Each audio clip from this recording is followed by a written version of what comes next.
Bom dia, galerinha do 8º ano, aula de ciências com a professora Priscila. Na nossa última aula de ciências, eu pedi que vocês fizessem novamente a leitura do capítulo 3, Sexualidade e Métodos Contraceptivos, para que vocês fossem capazes, de responder na página 88 e 89 as questões de número 2 até a número 13. Bacana? O que nós faremos hoje? Nós vamos fazer a correção dessa atividade, certinho? Bom, é um grande desafio, tá? Essa aula.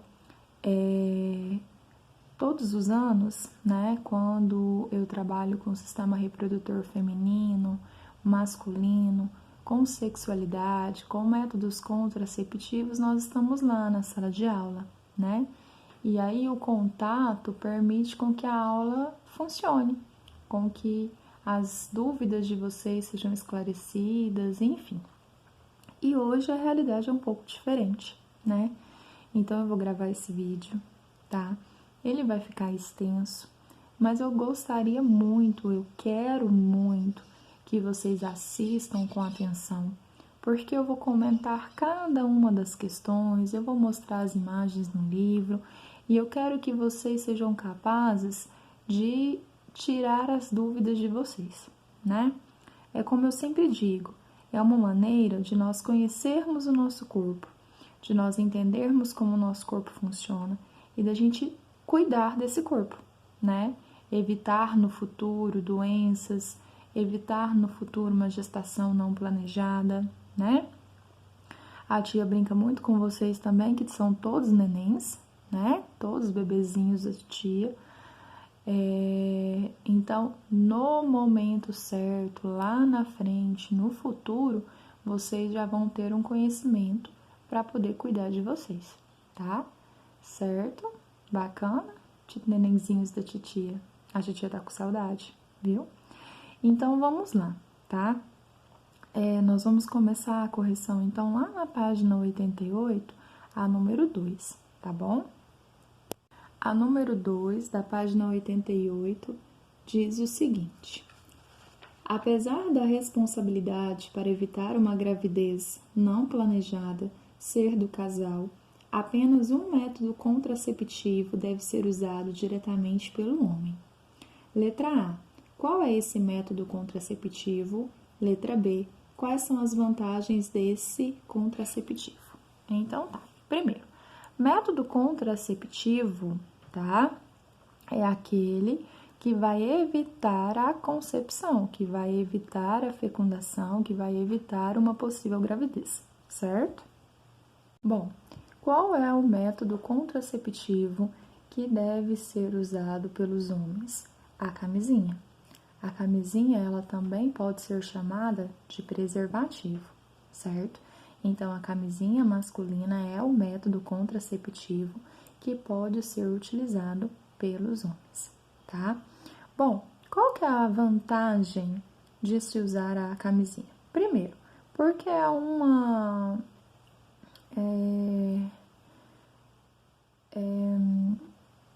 um cilindro de borracha, tá? Que vai envolver o pênis, que vai ser colocado no pênis quando o pênis estiver ereto.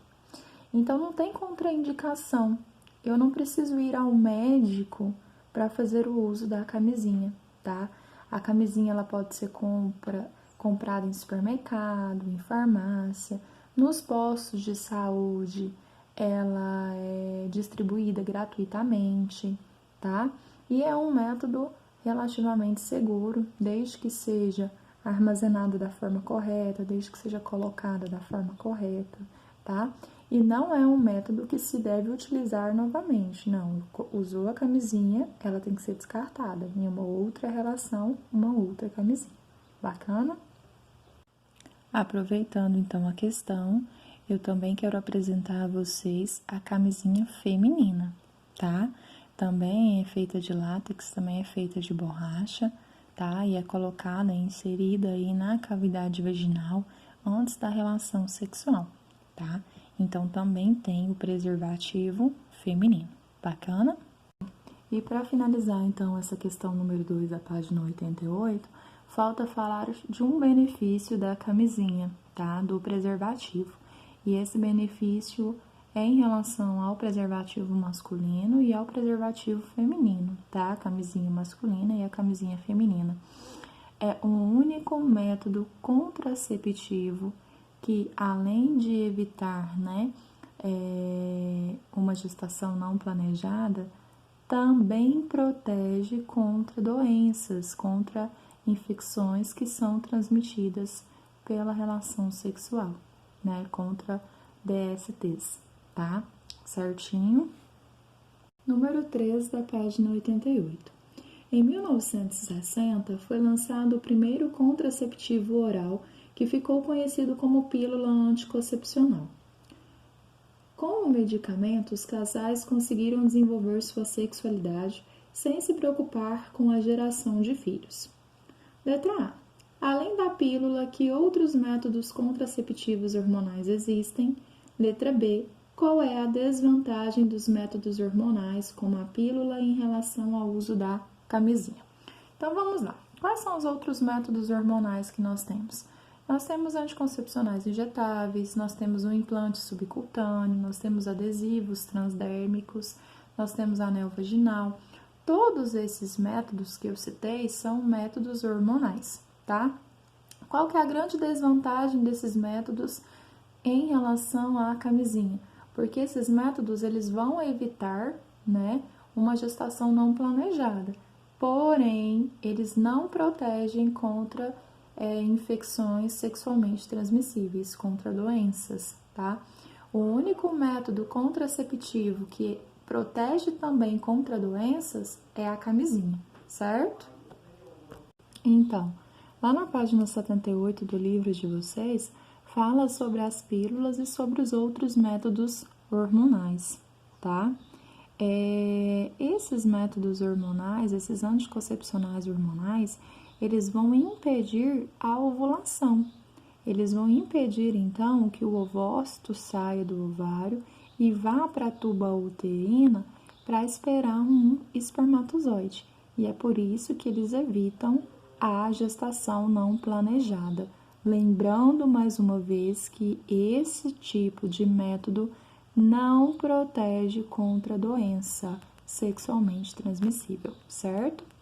Vamos lá. Questão número 4, não é isso? Uma mulher que usa DIU está tendo menstruações abundantes e muito prolongadas. Que problema de saúde isso pode trazer para ela? Bom, quando a mulher vai perder muito sangue, quando a mulher está perdendo muito sangue, tá? Ela pode ficar com anemia, certo? Professora, mas então vamos lá. O que é DIU? O DIU é um dispositivo intrauterino, tá? É uma pequena pecinha de plástico, esse é o mais comum, recoberto de cobre, tá? E esse DIU tem que ser colocado e tem que ser retirado pelo médico, tá bom? Olha, aqui nós temos, as tubas uterinas, o ovário e aqui nós temos o útero. O DIU é colocado aqui, ó, certo? Tá bom? Bacana. É um método muito eficiente, mas que pode provocar cólicas, dores, sangramentos abundantes, tá? Certinho? Então, tem que ser usado com a orientação médica. Aqui uma outra imagem do DIU, tá? Certo? Essa pequena pecinha plástica que se encaixa lá na tuba uterina e no útero, tá bom? Questão número 5, tá? Eu vou ler a questão 5, vou ler também a questão 6, porque se trata do mesmo assunto, e aí eu respondo tudo junto, tá? Questão número 5. O método da abstinência periódica, ou tabelinha, também é conhecido como método comportamental. Sobre esse método, responda às questões a seguir. Letra A. Por que ele é denominado um método comportamental? Letra B. Por que esse método não é indicado especialmente para adolescentes? Número 6. Uma mulher tem ciclo menstrual regular de 28 dias. O último dia de sua menstruação, que durou 5 dias, foi 10 de dezembro. Qual é o dia mais favorável para ela ter relação sexual e engravidar? Bom, então vamos lá. Primeiro, a abstinência periódica ou tabelinha é um método comportamental por quê? Porque esse método depende de um comportamento do casal. Que comportamento é esse? Evitar ter relações sexuais nos prováveis dias férteis, tá? Bom, esse método é indicado para adolescentes? Não. Por quê? Porque principalmente nos adolescentes, né, nas adolescentes, o ciclo menstrual ele é muito irregular. Ele vai sofrer muitas mudanças, o que faz então a gente não ter um controle exato em relação a esse método. Ele é um método muito pouco eficaz. Geralmente, como que o método comportamental é usado? Quando a mulher quer engravidar, né? Às vezes, quando um casal ele quer muito ter filhos, ele está tentando muito ter filhos e não consegue, a mulher começa a fazer a tabelinha para descobrir qual é o seu dia fértil e aí nesse dia ter relação sexual, tá? Então, não é um método contraceptivo eficiente, certo? Não é indicado. Ele é um método para que a gente se conheça, para que a mulher conheça o seu corpo, tá bom? E aproveitando a questão 6, então, eu vou mostrar para vocês como que funciona o ciclo menstrual, tá? E como que funciona também pra gente identificar dentro desse ciclo o período fértil e o período não tão fértil assim, tá bom? Vamos pegar as informações da questão número 6. O ciclo da mulher é regular de 28 dias, ou seja, a cada 28 dias a menstruação desce, tá bom? Bom, qual que é o dia fértil? O dia fértil de uma mulher é a metade do ciclo menstrual dela. Então, se o ciclo menstrual dela tem 28 dias, a metade é o 14º dia, certo? Então, no 14º dia é o dia fértil dessa mulher, tá certo? Bom, outra informação que foi dada na questão é que a menstruação durou 5 dias, terminando no dia 10 de dezembro. Ah, então tá bom, vamos lá. Para nós sermos capazes de usar a tabelinha, de construir uma tabelinha, a gente precisa de um calendário, tá? Então, eu coloquei aqui, ó, o mês de dezembro e o mês de janeiro até dia 7, tá bom? Mês de dezembro do dia 1º até o dia 31 e de janeiro do dia 1º até o dia 7, certo? A menstruação da mulher da questão número 6 terminou dia 10, não é isso? E essa menstruação, deixa eu dar uma olhada aqui novamente, durou 5 dias. Então, ó, 1, 2, 3, 4, 5. Ah, quer dizer que esse ciclo menstrual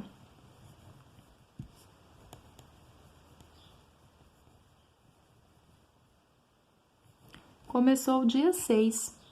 Por quê? Porque o ciclo menstrual começa no dia que a menstruação desce, tá? E termina quando? Antes de descer de novo, tá? Então, dia 6 de dezembro, a menstruação dessa mulher desceu. Então, começou o ciclo menstrual, tá? Então, aqui, ó, quantos dias tem o ciclo dela mesma? 28, é um ciclo regular, não é? Então, nós vamos contar 28 dias a partir do dia 6. 1, 2, 3, 4, 5, 6, 7, 8, 9, 10, 11, 12, 13, 14, 15, 16, 17, 18, 19, 20, 21, 22, 23, 24, 25, 26, 27, 28. Esse ciclo menstrual, então, terminou dia 2 de janeiro. Por quê? Porque no dia 3 aqui, ó, a menstruação dela vai descer de novo, então começa um novo ciclo menstrual, certo? Então tá, esse ciclo começou no dia 6 de dezembro e terminou no dia 2 de janeiro.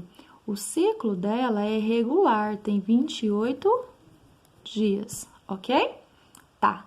O período fértil, então, é metade desse ciclo, então é no 14º dia. Vamos contar para ver que dia que vai dar o 14º? 1, 2, 3, 4, 5, 6, 7, 8, 9, 10, 11, 12, 13, 14. Ah, o dia fértil é dia 19 de dezembro, né? Foi dia 19 de dezembro, certo? E é isso que a questão quer. Qual que é o dia fértil? Qual que é o dia que esse casal tem que ter relação sexual para ter um sucesso aí na fecundação, para ter geração de um filho, certo? Bom, por questão de segurança, porque os espermatozoides podem ficar no corpo da mulher esperando esse ovócito, né? Esperando que a ovulação aconteça por até 72 horas, né? Nós vamos considerar pelo menos 2 dias antes e 2 dias depois aqui, ó. E aí a gente fala de semana fértil, período fértil, tá? Mas o dia fértil é sempre a metade do ciclo. E isso vai variar de mulher para mulher, porque depende do tamanho do ciclo menstrual. Lembrando que é um método comportamental, mas não é um método eficiente, porque esse ciclo menstrual, ele vai sofrer alterações, né? Se a mulher estiver muito estressada, se a mulher estiver passando por problemas, se tiver uma carga hormonal maior em determinado mês. Então, o ciclo, ele pode se tornar muito irregular, e aí nós não vamos conseguir fazer essas projeções, tá certo? Bacana? Número 7. Que métodos contraceptivos impedem que o espermatozoide chegue à vagina e que método permite que chegue à vagina, mas não atinja o útero?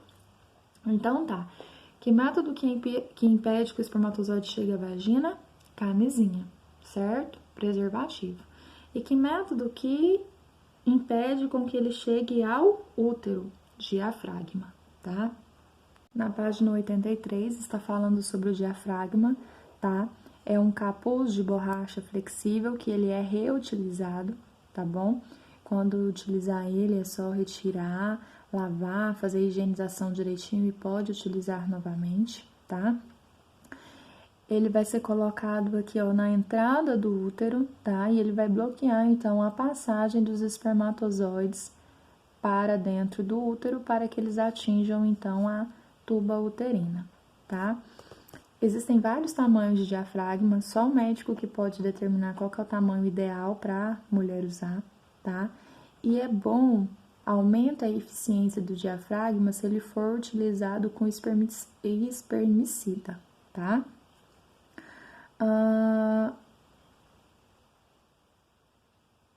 É um método eficiente, mas não tão eficiente como a camisinha, como as pílulas, né, anticoncepcionais. Por quê? Porque pode ser colocado errado, pode sair da posição correta, enfim, tá? Quero ressaltar, já que eu estou falando do diafragma, tá? Diafragma, DIU, as pílulas são métodos contraceptivos, não evitam infecções sexualmente transmissíveis. Apenas a camisinha que evita também essas doenças, certo? Questão número 8. Você conheceu nesse capítulo alguns métodos contraceptivos: camisinha, pílula anticoncepcional, diafragma, DIU, abstinência periódica ou tabelinha, vasectomia, ligadura de tubas uterinas ou laqueadura. Agora, no caderno, escreva quais desses métodos apresentam as características a seguir. Letra A. Quem vai impedir a ovulação? As pílulas. tá? Pílula anticoncepcional. Letra B, protege contra as ISTs, infecções sexualmente transmissíveis. Camisinha, apenas camisinha, masculina ou feminina. Letra C, trata-se de uma cirurgia que bloqueia as tubas uterinas, então é um método cirúrgico, a laqueadura ou ligadura de tubas uterinas, tá bom? Letra D, é um dispositivo de plástico coberto de cobre que é introduzido no útero pelo médico, DIU, ou dispositivo intrauterino. Letra E, consiste no corte dos ductos deferentes, então é também uma técnica cirúrgica, vasectomia, que é realizada pelos homens, tá? Laqueadura ou ligadura de tubas uterinas em mulheres, vasectomia nos homens. Letra F, capuz de borracha colocado na entrada do útero, diafragma. Letra G, consiste em evitar a ovulação nos... Ah, tá, bacana. Essa letra G, ela está escrita de maneira incorreta, tá? Tá escrito assim, ó, consiste em evitar a ovulação nos dias férteis. Não evita a ovulação, consiste em evitar a relação sexual nos dias férteis. Essa seria a pergunta, tá? Então, tabelinha ou abstinência periódica. Letra G, então, consiste em evitar relações sexuais nos dias férteis. Abstinência periódica ou tabelinha. Bacana?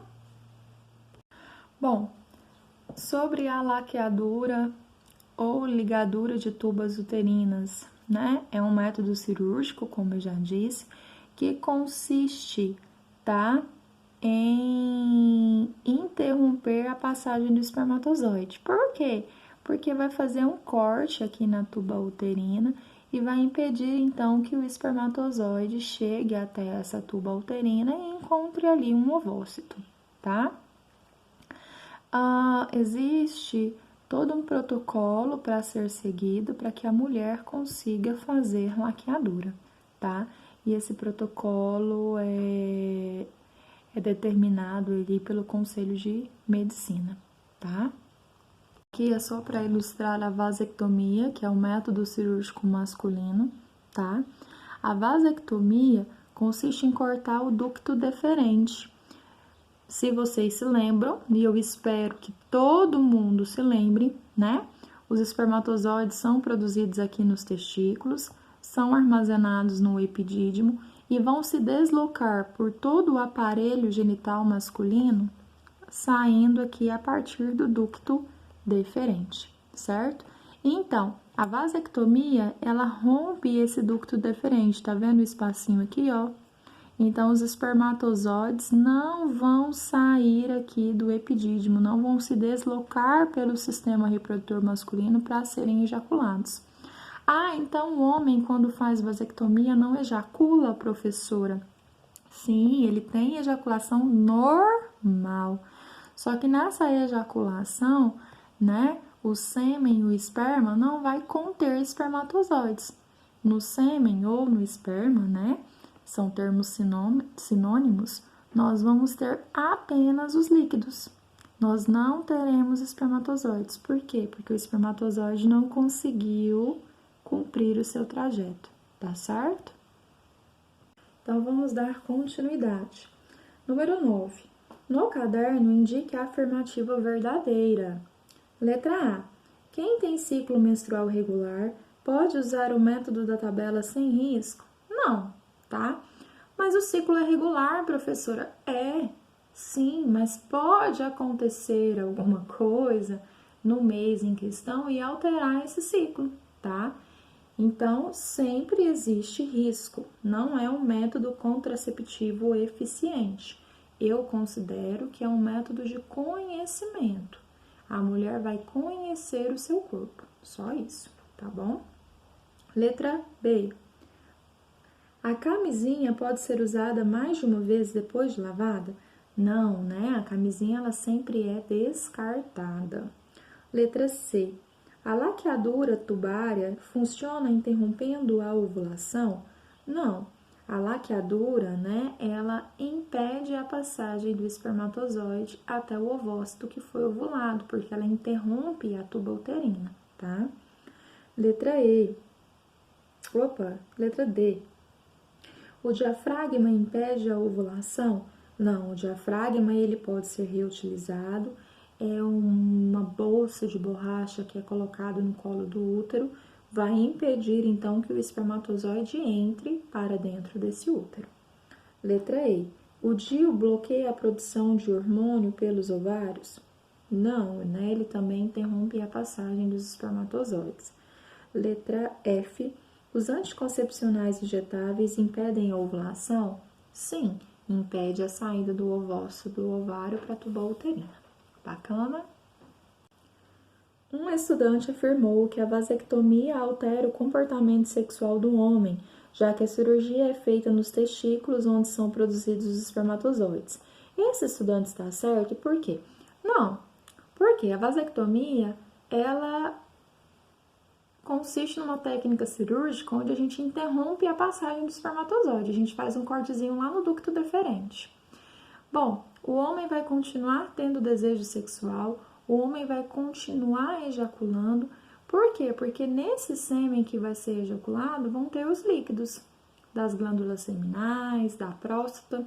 A diferença é que não terá ali gameta masculino, não terá ali espermatozoide, certo? Número 11. O homem que fez vasectomia não pode mais ejacular? Justifique sua resposta. Bom, nós falamos disso quando eu falei da 10, tá? Ele vai ejacular os líquidos, ok? Número 12. Uma mulher de 30 anos que fez ligadura de tubas uterinas perguntou ao médico se essa cirurgia não faria seus ovários pararem de trabalhar e ela entraria mais cedo na menopausa. Se você fosse o médico, o que responderia? Bom, a laqueadura ela não interfere no funcionamento do ovário, tá? Ela vai fazer ela consiste em uma técnica cirúrgica que faz ali um corte na tuba uterina, né? E que vai impedir então a passagem desses espermatozoides para que eles não se encontrem com o ovócito, mas a laqueadura não interfere no funcionamento do ovário, tá certo? E por fim, a número 13. O gráfico e o mapa a seguir mostram alguns dados sobre gravidez na adolescência entre os anos de 2005 e 2015. Então, aqui nós temos um gráfico, nós temos um mapa que fala sobre gestação na adolescência. E aí a letra A e a letra B fazem menção a esses dados, tá? Então, é uma questão de análise, certo? Vocês vão analisar os dados que estão no gráfico, que estão no mapa, para poder responder a letra A e a letra B. De acordo com o gráfico, qual o número de bebês nascidos de mães adolescentes entre 15 e 19 anos em 2015? Esse número foi maior ou menor do que em 2005. O que poderia explicar esse fato? Então, vamos aqui, ó, faixa etária das mães, entre 15 e 19 anos, né? 2005, 2015. Em 2005, aqui, ó, foram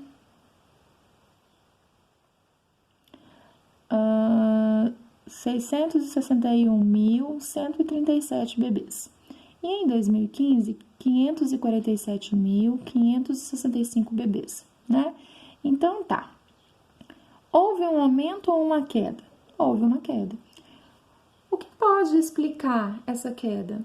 Maior acesso à informação, né? A distribuição de preservativo, a conversa com os familiares, o esclarecimento, né?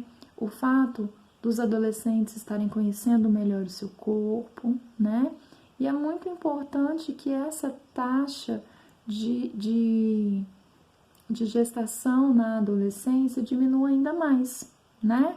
Afinal de contas, né, professora? É uma criança gerando outra, e isso não é bom.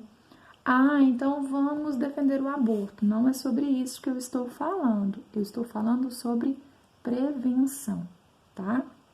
Letra B. Na gestação, olha, na região norte, mais de 25% dos bebês nasceram de mães entre 10 e 19 anos em 2015. Que fatores sociais podem estar relacionados à gravidez na adolescência? O que poderia ser feito para evitar que tantas adolescentes engravidassem de forma não planejada? Apesar, né, disso acontecer em grupos sociais diferentes, os estudos mostram que a gravidez na adolescência está relacionada principalmente à baixa renda e à pouca escolaridade, tá? Então, levar informação, levar instrução, permitir com que esses assuntos sejam trabalhados de forma clara na escola, para que as crianças, para que os adolescentes se conheçam, saibam se prevenir, são coisas que vão auxiliar na redução dessa gravidez não planejada, dessa taxa de gravidez não planejada na adolescência, tá bom? Bom, meninos, é isso, tá? Eu espero que tenha ficado claro. Qualquer dúvida, vocês me enviem no privado, tá? É um momento de grandes desafios, né? Essa educação à distância, porque requer também que vocês tenham muita força de vontade, porque na sala de aula a professora grita, bate no quadro, anda para lá, anda para cá, faz uma piadinha, a interação facilita, né, a atenção de vocês. E aí nesse momento eu peço muito que vocês tenham muita força de vontade para vocês continuarem nesse processo de ensino-aprendizagem, tá bom? Beijo e eu estou com saudades.